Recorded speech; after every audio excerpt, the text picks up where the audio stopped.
Salut, c'est Cutter. Aujourd'hui, je vous parle de mécanique.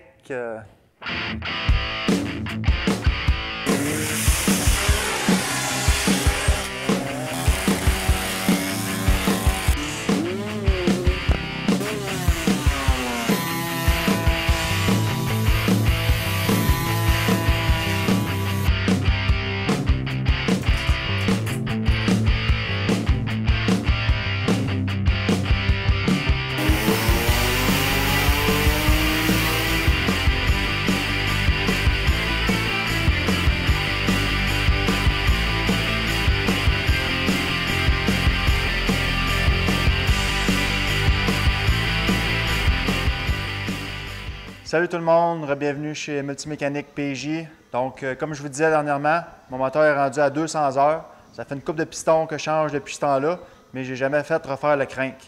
Donc aujourd'hui, on démonte tout ça. On va vraiment l'inspecter de A à Z. Donc, on va laisser Pierre s'aventurer là-dedans, puis moi, je retourne en arrière de la caméra.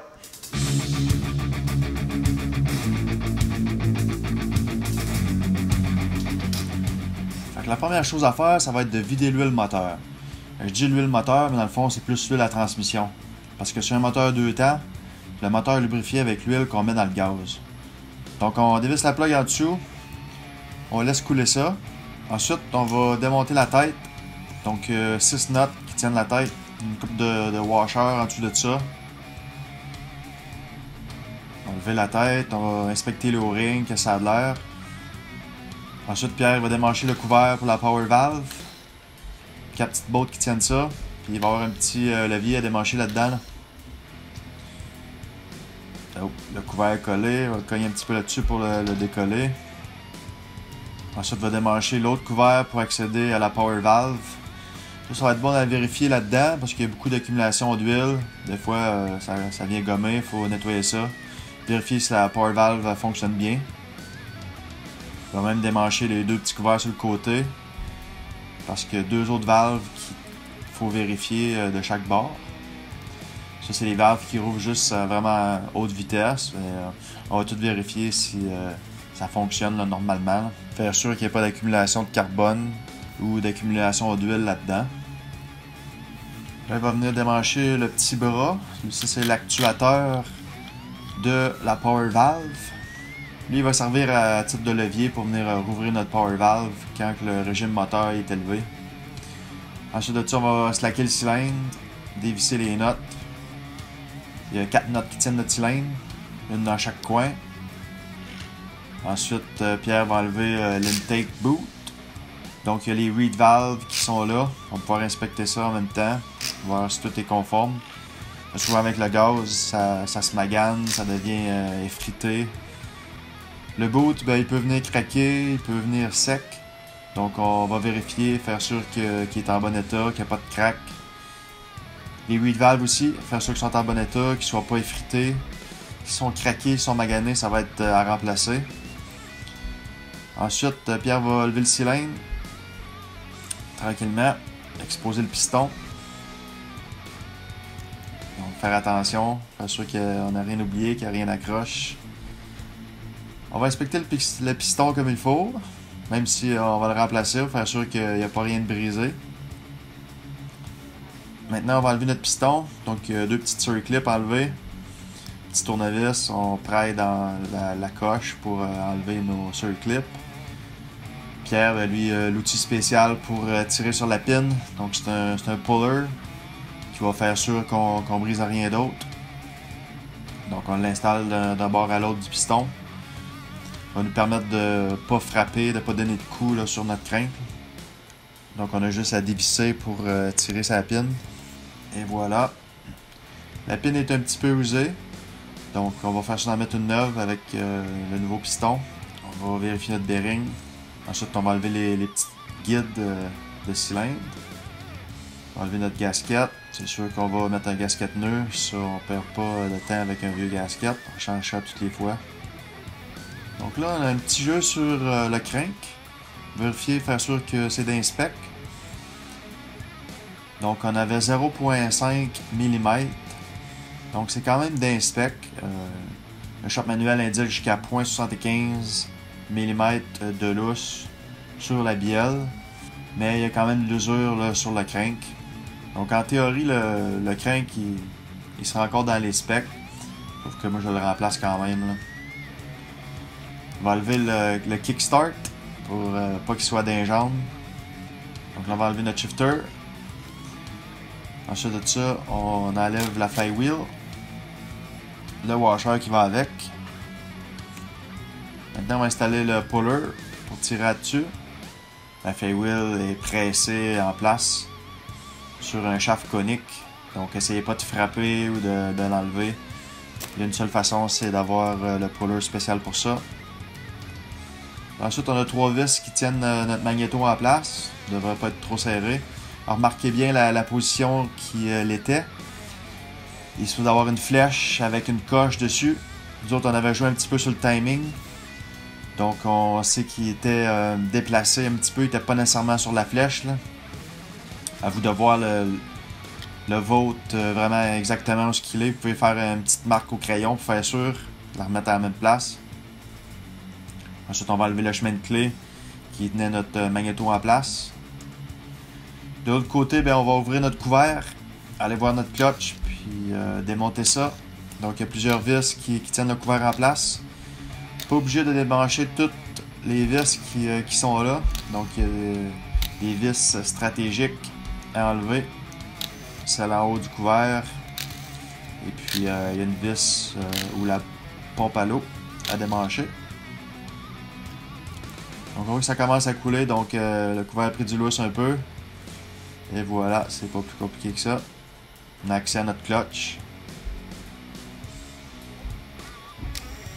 On va démancher la clutch. Donc, tout dévisser les springs. On a 6 bolts qui tiennent notre assiette de clutch en place. On va pouvoir sortir tous les disques ensemble. Et vérifier. On voit tout de suite que j'ai pas d'usure du tout sur mes disques de clutch. On va mettre ça de côté. Le plateau non plus, il n'y a pas d'usure. Donc maintenant, on va enlever les pièces qui sont au centre. Donc ça, c'est pour activer notre clutch. On a la rod, on a un bearing aussi avec ça. Maintenant, Pierre, il va débarrer la note du centre. Donc juste avec un tournevis, un marteau pour débarrer la note. Puis ça va nous permettre de la dévisser. Ça faire attention. Pierre, il utilise l'impact. Faut pas forcer avec une pry bar ou quoi que ce soit à l'intérieur de ça, parce que c'est des pièces fragiles. J'ai déjà cassé cette pièce-là, moi, quand j'étais plus jeune, avec un tournevis là, à travers des barres qui ressortent, en essayant de forcer pour dévisser la note. Donc, on va sortir le basket de clutch. Ensuite, Pierre va démancher le shaft qui sert pour notre kickstart. Il y a un washer dans le fond, il n'a pas oublié. Maintenant, ben, c'est notre shaft de shifter. Un petit peu dur à sortir. Il y a un washer qui va avec ça. Ensuite, les gears qui pognent sur la crank. Donc ça, c'est serré pas mal. Ça va vous prendre un impact pour démancher ça. Sinon, ça va être vraiment trop dur à dévisser. Là. Donc, on enlève les gears. On met ça de côté. On récupère aussi le spacer qui va avec ça. Maintenant, Pierre va démancher les retainers pour le seal. Ça empêche le seal de sortir. Puis, il va le démancher les pièces pour notre système de shifter. Ça, c'est à faire attention. Une coupe de spring là-dedans. Plusieurs petites pièces. Il y a des billes. Référez-vous à votre shop manuel si vous ne savez pas tout ce qu'il contient. Donc ça, c'est bien important maintenant de ne pas utiliser l'impact parce qu'il y a des pièces fragiles. Donc, on va dévisser la pièce externe pour le système du shifter. Maintenant que ça a été slacké, on peut utiliser le gun pour finir de dévisser. Maintenant, Pierre démanche le snap ring qui va retenir la gear sur le bout de shaft. Il y a aussi un gros washer qui était derrière notre basket de clutch. Ensuite, on va passer de l'autre côté. Il va falloir démancher notre guide de chaîne là, pour accéder en arrière. Il y a plusieurs bolts. Donc, vous allez vous pogner un socket all-in. Ça va servir à tout démancher les bolts qui tiennent votre moteur ensemble. Et là, on est vraiment rendu pour séparer notre moteur. Ça va être de faire le tour toutes démancher les bottes. Ils ont toutes la même tête. Donc, si vous repérez les bottes avec la tête en laine, il va falloir les dévisser, faire sûr que vous n'en oubliez pas. Il y en a même à l'intérieur où ce qui était le magnéto. C'est pour ça qu'on a vraiment tout démanché à l'intérieur de ça. Faites sûr de faire le tour, ne pas l'oublier. Il faut tout enlever les bottes qui sont de ce côté-là. Maintenant, Pierre va utiliser un puller spécial. C'est un puller à 3 pattes, mais qui va être agitable. Malheureusement, l'espacement entre les bottes il n'est pas symétrique. Donc, il va y avoir 2 pattes qui vont être plus proches l'une de l'autre. Donc, l'outil à Pierre va permettre de vraiment tirer égal sur le couvert de côté. Puis, il va pousser au centre sur le crank. Donc, il va y aller manuellement là, pour vraiment sentir qu'est-ce qui se passe. Là. On ne va pas utiliser des packs là-dessus parce qu'on veut y aller progressivement, voir comment ça va réagir. Une coupe de coups de marteau pour essayer de slacker le tout. Et puis on continue à visser tranquillement. Encore une coupe de coups pour faire sûr que ça décolle bien, ça paraît comme il faut. Le couvert s'en vient, donc c'est bon signe. Une fois que c'est pas mal ouvert, on va enlever notre outil, démancher ça, enlever des chemins. Puis on va être bon pour ouvrir notre moteur en deux. Donc notre crank il va rester sur l'autre partie du casing. Puis notre transmission elle va rester toute dans la partie en bas. Donc une coupe de coups de marteau pour ouvrir notre transmission. Là ça va être important de faire attention pour pas que les pièces ça tombe tout en morceaux. Donc on tire tranquillement là-dessus. Essayer de repérer où sont les fourchettes. Et puis comment ils sont placés avec votre barillet de transmission. Donc Pierre va enlever vraiment les pièces une par une. Ah, la fourchette a tombé. Il n'y a pas trop de trous avec ça. Il va savoir les replacer à leur place. Là. Pour vous, ben, je vous suggère de placer ça sur la table. Puis de mettre les pièces dans leur position. De savoir les repérer. Essayez de garder toutes vos shafts de transmission assemblés. Pas démancher les gears.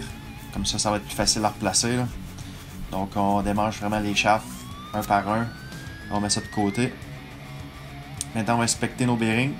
Faire sûr que ça tourne bien. On va essayer de déterminer s'ils sont encore bons. Si on a besoin de les remplacer. Maintenant, Pierre il a réinstallé son puller en place sur l'autre partie du casing du moteur. Donc, on va procéder de la même façon. On va visser tranquillement. Puis, on va venir pousser sur le crank pour le faire sortir du bearing. Donc, on va y aller progressivement. On va sentir que ça va sortir tranquillement. C'est sûr que c'est quand même assez solide en place. C'est press fit. Et voilà, le crank bien sorti. Ça va être bon pour enlever notre outil de notre casing. Petite inspection sur le crank. Tout a l'air en bon état. Ensuite, on va enlever nos seals de crank. Un dans chaque couvert. Donc, on a juste à travailler avec un gros tournevis. Ça devrait sortir assez facilement. Ensuite, nous, on va utiliser la presse pour ressortir nos bearings de crank qui sont encore à l'intérieur de notre couvert. Donc, on va placer un socket de la bonne grosseur. Venir s'accoter comme il faut sur notre bearing. On a juste à presser pour le faire sortir de sa position. Faire la même chose des deux côtés. Donc, maintenant, on a toutes les pièces importantes de notre moteur. On va faire sûr de tout bien nettoyer puis d'inspecter ça. Donc les couverts devraient être nettoyés comme il faut, enlever le silicone qui est entre les deux. Il n'y a pas de gasket dans le milieu du moteur, c'est vraiment du silicone qui va être là, mais faites sûr d'utiliser une bonne sorte. Donc voilà notre cylindre et notre piston. On va laisser notre spécialiste de moteur inspecter ça. Donc Pierre a vraiment l'outil spécial pour mesurer notre cylindre. On va faire sûr que tout est en bon état. Donc il faut vérifier si notre cylindre est ovale. Et puis si le diamètre est encore bon, puis si il ne varie pas là, de haut en bas. Il peut y avoir de l'usure un peu partout dans notre cylindre, donc c'est important de donner ça à un professionnel qui le mesure comme il faut. Ça va déterminer quel piston qu'on va devoir utiliser. Si notre cylindre, premièrement, il est encore bon, puis l'état général là, de notre cylindre. Il y a deux possibilités. La possibilité de prendre le piston B qui va avec le cylindre B qui vont être cohérents ensemble, qui vont avoir la même, qui vont avoir les bonnes clairances, entre 1.8 à 2 millièmes de clairance au départ, maximum 4 millièmes de clairance. Ou sinon, on y va avec un autre piston neuf forgé qu'on pourrait remettre dans ton cylindre qui est encore très très bon. On pourrait y aller avec le même piston neuf qui nous donnerait une tolérance environ de 3 millièmes qui serait raisonnable là, pour les applications que tu fais. Donc pour toutes les mesures, référez-vous à votre shop manuel. Tout est bien indiqué là-dedans. Vous pouvez aussi vous rendre sur mon site web. Je vais vous mettre le lien en bas. Donc tous les pistons sont bien indiqués, la dimension, dans quel cylindre qui devrait être installé. Toujours important de respecter là, les mesures qui sont inscrites. Ça va vraiment faire la différence si votre piston va toffer longtemps ou non. Donc il y a des mesures vraiment importantes entre votre piston et votre cylindre, dépendant si c'est un piston casse ou si c'est un piston forgé. Donc on a tout démonté, on a tout vérifié. Pierre a mesuré le cylindre de haut en bas. Il me dit que tout était conforme, donc on va pouvoir réutiliser ce cylindre-là. Et puis j'avais déjà commandé un crank-nœud. Donc, ce crank-là, on ne prend pas de chance. Il y avait déjà un petit peu de lousse dedans. On va en mettre un nœud. Il va me rester à commander un piston pour aller avec mon cylindre. Et puis, les bearings de crank, les seals, les gaskets là, pour vraiment tout compléter ça. Donc, je vous invite à cliquer j'aime, à vous inscrire, puis à ajouter un commentaire si vous voulez avoir plus d'informations. Puis, on se voit dans la prochaine vidéo. Ciao!